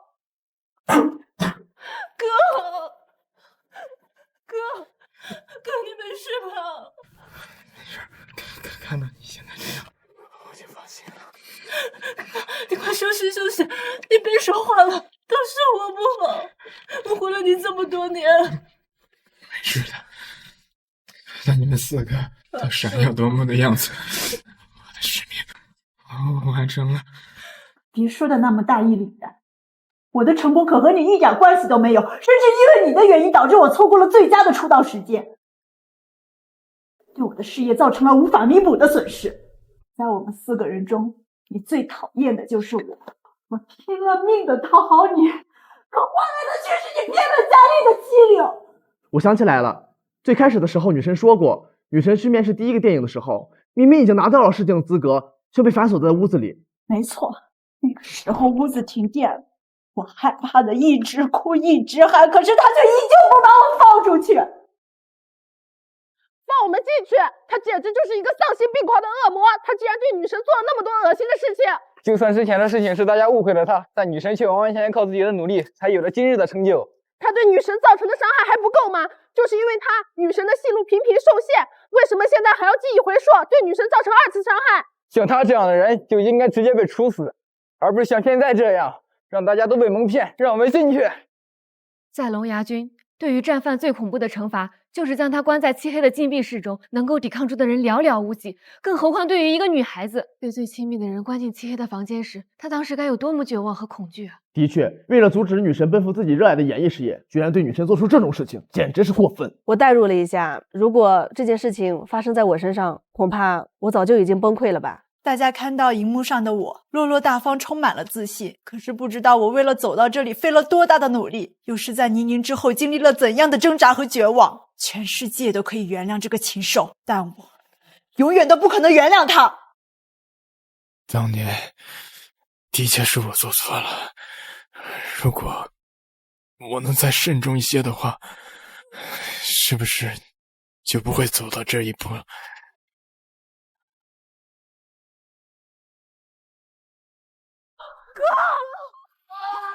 畜生！别以为几瓶几大虚假的记忆就能蒙骗我们所有人！你对我们家女生做的那些滔天大罪，就我们这些真爱粉来亲自审判。医生呢？医生，在审判完成之前，不允许就医。如果这一切都是误会呢？就像我跟阿月一样。姐姐，你就先让医生救救哥哥吧，他都快要死了。误会？你们两个受了他一些小恩小惠，自然要帮他说话。可是我呢？我差点被这个王八蛋害得蹉跎一生。没关系的，我本来就快要走到生命尽头了，能在走之前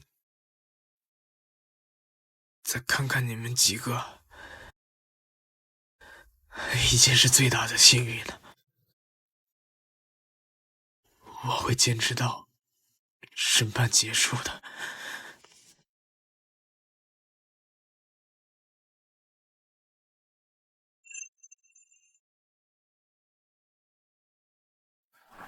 怎么，你也想当演员？要你管。你有那个天赋吗？你完全没有表演功底。那些拍戏的导演为什么会选择你呢？别做梦了。没关系，我可以从群演和跑龙套开始。我相信只要我足够努力，一定会有导演看中我的。既然你相信丑小鸭变白天鹅的故事，那就随便你了。我一定会实现我的梦想的。二姐，怎么样？找到戏拍了吗？我跑了半个月，就连招群演的剧组都很少，我该怎么办？不要着急，你很有表演天赋的，你的才华迟早有一天会被大家发现的，别担心。我永远支持你。我一直在渴望着一个机会，没过多久，那个机会真的奇迹般降临了。正当我准备不顾一切抓住的时候，却被叶文轩软禁了起来，导致我后来蹉跎了整整3年的大好时光，错过了最佳的出道时机。那个时候正是影视圈最蓬勃发展的时候，遍地都是机会，很多现在我们耳熟能详的明星都是在那个时候抓住了机会，这才一跃龙门。真可惜，如果没有叶文轩在女神背后拖后腿的话，恐怕女神的成就和资源远远不是现在这个样子。叶文轩真的太恶心了，他就是害怕自己否定过的事情却被女神真的做到，才会百般阻挠。一个人的才华是掩盖不住的，就算是错过了黄金时期，女神照样取得了现在这般耀眼的成就。叶文轩，如果当年那个夜晚你没有阻止我去试镜的话，我们之间的关系也不会像现在这般无可挽回吧。哪怕你记恨我到现在，我也不后悔。你真是已经无药可救了。既然如此，那就让大家看看你那一颗龌龊肮脏的心在当时到底是怎么想的吧。干嘛呢？干嘛呢？还看过吗？几点了都？谁呀这是？哎，黄导，这新来的，有些不懂规矩，之前没做过这行。不懂命让他滚蛋！王导，这小子不要工资，甚至盒饭都是自带，人也勤快，最上最累的活都是他干，能帮咱们省不少钱呢。还有这蠢货！哎，您来了！哎，小王啊，咱这部片子再给我换个女主。都给您换4个了，您看实在换不了了。这个女主看上去清清纯纯的，没想到床上那么骚。我要的是真正的清纯，清纯你懂不懂？亏你还是搞艺术的。哎呀，你说又要符合您的要求，还要有演技，要不您将就将就吧？将就？老子投资了几个亿，你让我将就？有没有演技不重要，只要在我这里试镜通过了，她就是女主，懂不懂？要是下个女主还不能让我满意，我看这片子你也就别拍了。您别换，保证一定给你换个满意的。哎，你说我上哪给找这种又让他满意又合格的女主去？行了，导演，我们来想想办法吧，看有没有其他人能推荐。哎，今天咱们开个会啊，女主的形象投资人不太满意，需要进行更换，我们先停工一段时间，大家如果有好的人选的话，可以进行推荐。领导，我妹妹长得很漂亮。你妹妹？她可以试试吗？这是她的照片，希望你们能考虑一下。哎，可以，行啊，这可以啊，挺好挺好。啊，副导演，这个安排试镜啊，别忘了。好，谢谢领导。这小子办件好事啊，行，可以，一点都不蠢。散会吧，啊，散会。我收到试镜邀请了，而且还是试镜女主的角色。哎，真的？试镜是什么时候啊？就在今天晚上。太好了，我就知道你的才华一定会被人发现的。加油！到时候我们一起去电影院看你。这次为什么会安排在晚上？会不会不太安全呀？放心啦，我查了一下，这个剧组拍出过不少的作品，是个大剧组。那就好，祝你旗开得胜，顺利被选上。加油加油，看好你哦！你这可是帮了我们大忙了。你哪里的话，我妹妹从来没有过演艺经验，你还愿意给她这个机会，是我应该感谢您才对。切，咱这部戏不就是为了给投资人选妃吗？长得漂亮就行，至于有什么演技啊，没有什么关系。你说什么？选妃？哎，老弟，你坐。你好好想想，你妹妹要是被选上，还缺资源吗？好多想被选上，没这个机会。我妹妹一直对影视圈怀着这憧憬和期待，她只是想好好拍戏。少给我装吧，大家公认的潜规则，她还能轻到什么时候？今晚我妹妹不会来了，我警告你们，别再打我妹妹的主意，否则我会杀了你们。你干嘛？你干嘛锁门？你快放我出去！今晚哪都不许去，老老实实给我待着。你到底知不知道今晚这个机会对我来说有多重要？拍戏有什么好的？趁早死了这条心吧。我求求你，你就放我出去吧！我再也不敢顶撞你了。你就是个恶魔，我恨你，我永远都不会原谅你的。听见了，我好害怕，你快点放我出去！我不敢了，我再也不敢了，你快点放我出去！我不去试镜了，我不去了。就算你所向往的世界充满了腐烂腥臭的淤泥，我也会拼尽所有，为你开辟出一片可以落脚的净土。等我。怎么了？你怎么没去试镜啊？姐，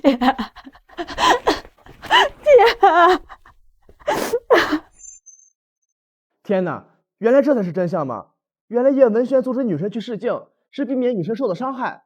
当年因为监管的问题，影视圈的确鱼龙混杂，但我没想到女神的第一次试镜机会，居然遇到了无良剧组。这和我所了解的影视圈完全不一样。你当时为什么不告诉我？如果我知道的话，我一定会放弃的。你是我的妹妹，做哥哥的当然要守护你的梦想。如果你知道自己所向往的世界居然是这样的乌烟瘴气，那你一定会很失望吧。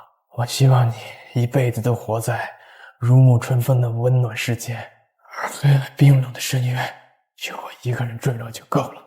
哦，我想起来了，影视圈里春风女神是为数不多的不靠富豪捧，一路清清白白，毫无绯闻。我听业内人说，春风女神背后的靠山是一个神秘大佬。神秘大佬不会是叶文轩这个人渣吧？怎么可能？能在影视圈镇压一切肮脏龌龊的神秘大佬，你知道需要多大能量吗？就凭他这个一事无成的废物，不可能，绝对不可能。其实那些传闻是真的。最开始的时候，我的事业确实不顺利。在我几乎陷入人生低谷和黑暗爬不出来时，我遇到了一位神秘的朋友。如果没有他的支持和帮助，我可能根本爬不出那些泥泞，更不会有今天大家看到的影后。我一直以为那些传闻是娱乐八卦，没想到真有啊。只要是春风女神的真爱粉都知道这个人是谁，被世界编剧协会评选为本世纪最伟大的神秘编剧叶草树。叶草树从未在任何公开场合露过脸，但他和我家女神被称为当代的伯牙和钟子期。叶草树能写出最动人的故事，而我家女神则能最完美的演绎出来，因此两个人的配合十分默契，而叶草树剧本的女主角只会选择我家女神，这也是对我家女神能力的最大肯定。可惜女神成名之后，她就此封笔了，再也没有新作品的产出。我真的很感激她，同时也没有放弃过追寻她的真实身份。像她这样的人才不应该就绝笔，应该在更加展示出自己的才华。但很可惜，直到现在我也没有查出过任何线索。叶草树，这个名字怎么这么熟悉呢？好像在哪里听过。哥，听说的神人，不会也是你吧？审判长，能不能加快审判流程？我哥快坚持不住了，如果再不就医，恐怕就……活该。春风，这是他应该承受的报应。在审判结束之前，你可一定要给我撑住啊，我的好哥哥。以你要强的性格，如果知道真相的话，肯定会难受很久吧。对不起，本来是想等我死后，再通过遗书的方式将一切真相告诉你，可是现在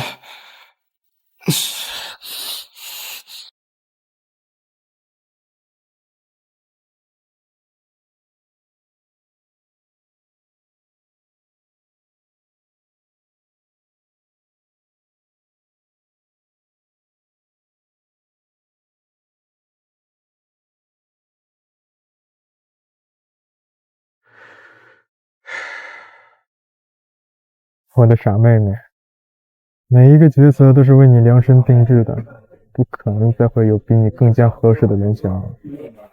这样的话，只要我能源源不断的写出高质量的剧本，迟早有一天，你能实现自己的。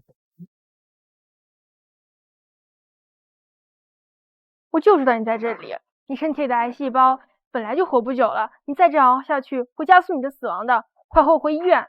我知道的，但我有必要的事情要完成，这段时间麻烦你了。你是不是没听懂我在说什么？你再这样熬，你会死的。在我爱的人还未实现理想之前，我会尽量多做一点。你真是疯了。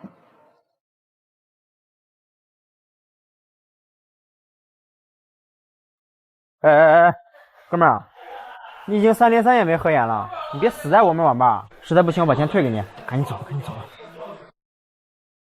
哎，哥们儿，你已经3连3夜没合眼了，你别死在我们网吧，实在不行我把钱退给你，赶紧走。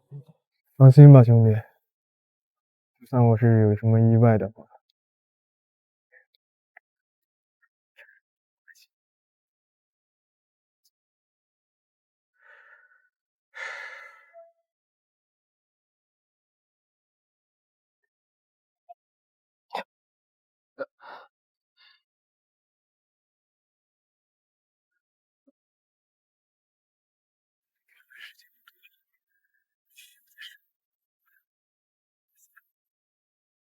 等你们得知真相之后，不必愧疚，更不必缅怀。生活如草生低艳，叶生树梢，至于我，自然便好。人生来总是要尘归于尘，土归于土。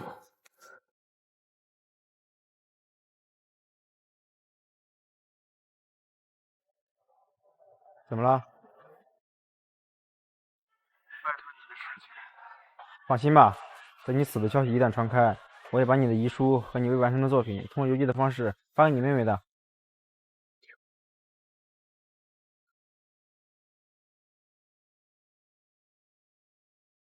诶，那个欺负我家女神的大坏蛋记忆中的画面，不就是咱们网吧吗？他不是坏蛋，对于他想要保护的妹妹而言，他是一切都揽在身上的大英雄。妈的，什么狗屁影后，什么国民女神，要不是叶文轩专门为她量身打造的剧本，就她那三脚猫的演技，怎么可能比得过那些影视学院出来的大咖们呀？就是，他也不知道想想，哪有什么天道酬勤，就她一个草根出身的小女孩，人家凭什么让她当女主角？还不是因为叶文轩放出过话，自己的剧本女主角如果不是她的话，就不给授权。妈的，看到了太生气了！叶文轩已经倾尽了自己的一切来照亮他的前路，结果还要被这样对待。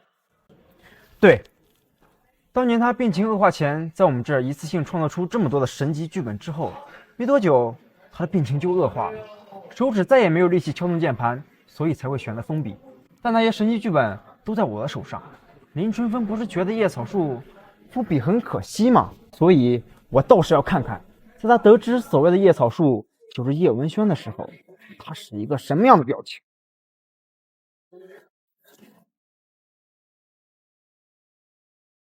叶文轩，难道是叶草树？封笔的原因不是因为他江郎才尽，而是因为他身体不再支持他这么高强度的创作了。现在仔细想想，春风女神拍过的每一部剧，女主人设本身就和她十分贴合，所以在演绎的过程中便十分自然。这不可能，那绝对不可能！你怎么可能会是野草树呢？够了！你们到现在都不理解哥哥的良苦用心。他从一开始就是爱着我们的，他一直在护着我们啊！是我们都误会他了。这么多年，他一个人行走在黑暗中，被所有人厌恶，被最爱的人讨厌。收手吧，他如果再不救治，真的就要死了。原来我引以为傲的成就，竟然是被精心策划好的。我错了，我真的错了。你们干什么？哥，就算我们都误解他了，又如何？没错，或许他从最开始就是一直关心疼爱着我们的，但他背叛了龙国，利用我的身份私通大夏间谍，成了一个可耻的叛徒。什么？私通大夏间谍？他是怎么敢的呀？当年我刚刚加入龙牙军，成为一名情报官的时候，就是因为他泄露了龙国机密，导致前线作战的将士们因为情报泄露损失惨重，差点失了100年国运。就是因为你，那一年我的哥哥没能从前线上面回来。像我哥哥这样的人还有很多，你就是一个不折不扣的鬼手。要不是最终叶大锤冒着生命危险抢回挽回这一切的话，你就算有100年命也不够挽回。原本我还以为叶文轩不管怎么样，起码真心的对待几个妹妹，是一个让人钦佩的男人，做到了一个哥哥应有的责任。可我没想到，在大是大非面前，你是如此的糊涂。糊涂？我看他就是个叛国贼，是个天生的坏种，做出这般伤害我龙国的事情，3刀6洞，千刀万剐都不为过。没错，之前春风女神的粉丝们伤害叶文轩的时候，我还觉得他们太过于冲动了。现在看来，只恨他们怎么没有替那些被叶文轩害死的将士们多捅几刀。现在知道我为什么一定要审判他了吧？就算小时候他并不是我们想象中的那样，但他做出这种事，我身为龙国战神，身为一个将士，不允许我对他网开一面。像他这种人就应该是死罪。死罪！死罪！死罪！死罪！死罪！死罪！春寒说的是真的吗？你真的做过那些事情？既然你已经虚弱到连开口说话都困难了，大家就别浪费时间了，在你死前替那些因你而死的将士们赎罪吧！来人，行刑！虽然我很同情他的一生，为了4个妹妹甘愿走进黑暗，承受着孤独和背叛，但是他做出了伤害龙国的事情，就是不可饶恕。狗屁！这样的一个人，怎么可能会做出你们口中那般罪恶滔天的事情？老子不信！这孩子之所以放下自己的名誉，走下王者宝座，是为了成全自己的妹妹。你们不懂得天才，这样的天才是有属于自己的傲骨的。这样的孩子绝对不会做出这种违背自己良知和道义的事儿。他真是个好孩子。就算是丧心病狂的罪犯，也要经过3司会审吧？凭你的一面之词就妄下定论？没错，之前全世界都以为我哥哥是一个十恶不赦的坏人，可是事实却证明所有人都是错的，说不定这一次也是一样的呢。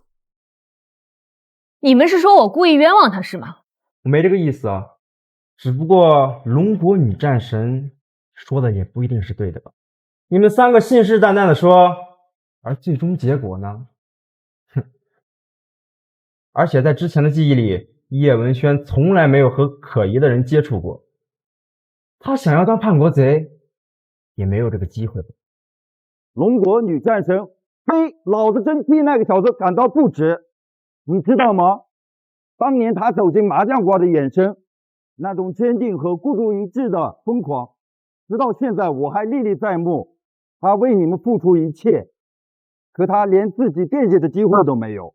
难道他为你们付出这么多，就不值得你们信任吗？当年他为了你们4个能活下来，可是断了2根手指。现在你们这样对他，你们良心不痛吗？他为了你们窝囊了一辈子，在他生命最后的时刻，不能再这样继续窝囊下去了。继续抽取记忆，重现当年的画面，事情的真相究竟如何，一看便知。他现在可就只剩一口气了，继续提起记忆的话，万一他死了该怎么办？到时候谁来给那些战死的将士们一个交代？我为龙国科研做出过不小的贡献，我愿意用我一生的名誉和荣耀替叶文轩担保。还有我，我也是，还有我们。好啊，既然你们想看，那就让你们看看他究竟是怎么害死那么多将士的。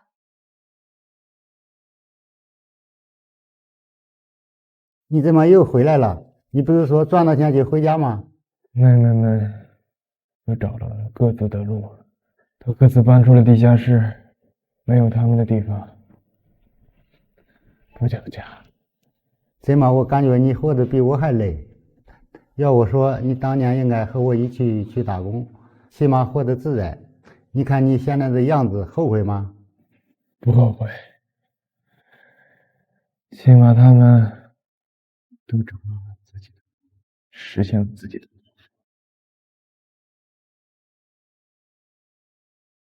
你过来，帮我做件事。这些钱全是你们的。你想让我们做什么？不会是违法的事情吧？放心，不是，去帮我去北城茶馆送一封信，这些钱全是你们的，是你们打工一辈子也挣不回来的。咋样？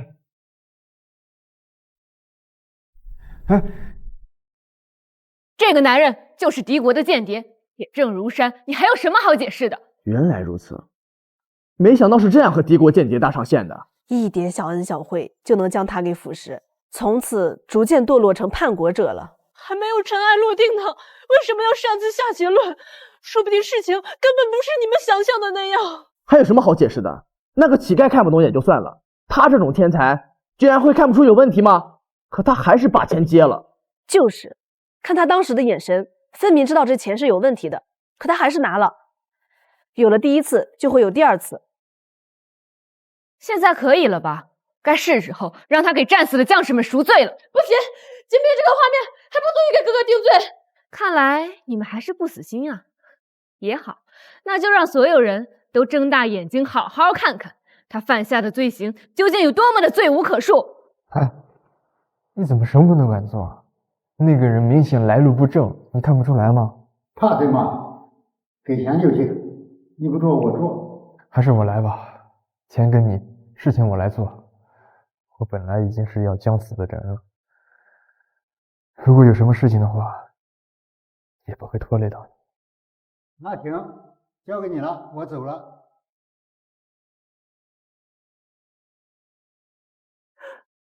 原来哥哥一直是这么温柔的人，我竟然误会了他这么多年。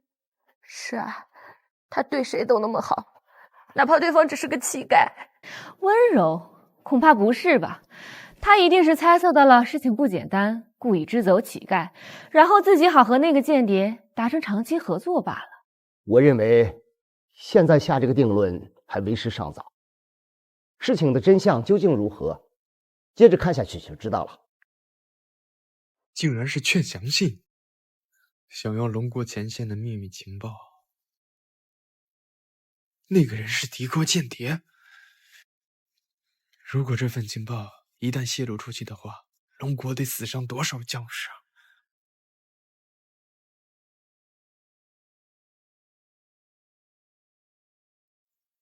你就是来送信呢？是吗？这是你的信。这个样式的徽章，我在春寒身上见过，这是独属于龙牙军的标志，看来内部出现问题了。不行，我必须得想办法阻止这一切。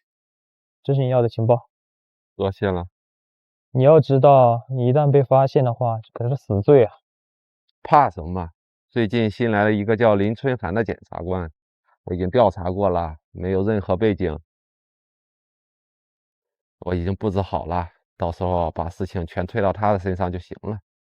那你自己小心点，我先走了。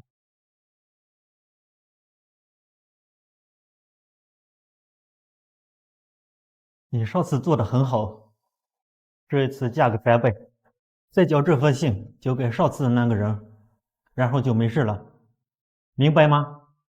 好好干啊！这里面一定是秘密情报啊，一定要让龙元军知道。可是他们内部已经出现了问题，我能相信的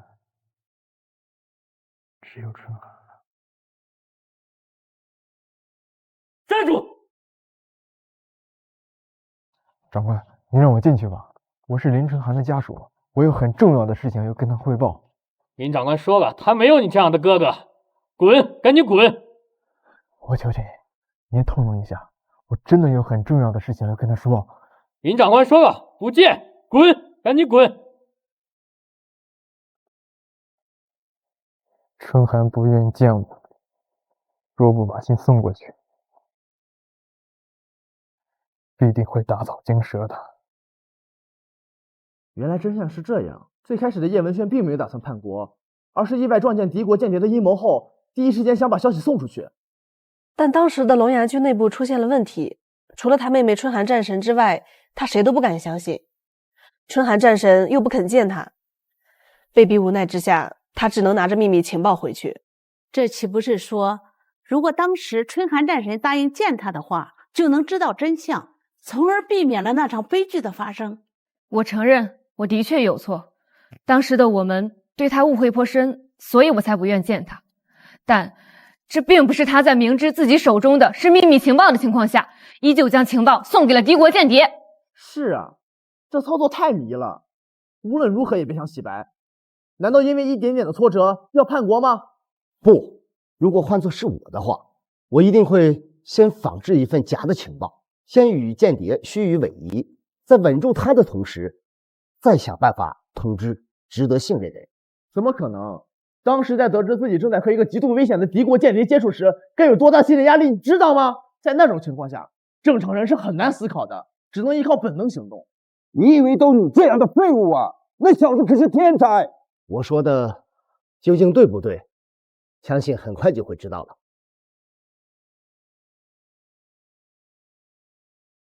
算是造了一封假的情报糊弄了过去，但是一定撑不了多长时间，得将他们控制起来才行啊。可如今春寒不愿见我。卖花喽，卖花喽！哎，小朋友，叔叔把你的花全都买了，然后你帮我一个忙可以吗？可以。你把这束花送到那个里面去，给一个叫林春寒的姐姐。快去吧。什么？当年那些花是你送的？居然真的让朱教授猜中了，没想到我们又误会了他一次。那些花中藏着一份地图和一个小盒子，我一直以为是某个暗恋者在故意制造浪漫，所以我就顺着地图的位置找了过去，正好撞见了密谋中的间谍和内奸，也因这份功劳成为了龙国最年轻的女战神。后来经过我们的审讯，那名内奸已经交代，传递消息的正是叶文轩，所以我们当时才把叶文轩当成一个叛国者。原来情报真的是叶文轩送的，但送过去的却是假的，即使没有追回，我国也无大碍。那份地图让我抓住了敌国间谍和蛰伏在龙牙军内的内奸，而那个小盒子我就一直在贴身佩戴，所以也是你送的，对吗？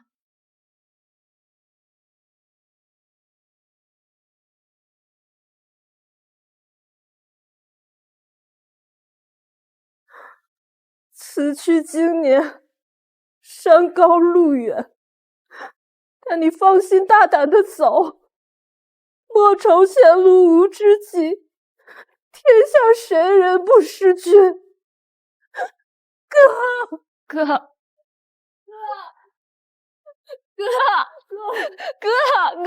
对不起，我错了，哥，我们回家，哥。这小子就算快死的时候，想的都还是你们。他当年就不该救你们，要不然的话，他现在的成就比阳光还要耀眼。没想到到头来，却养了你们这样4只白眼狼，上演了一出农夫与蛇的故事。哥，我错了，哥，对不起，哥。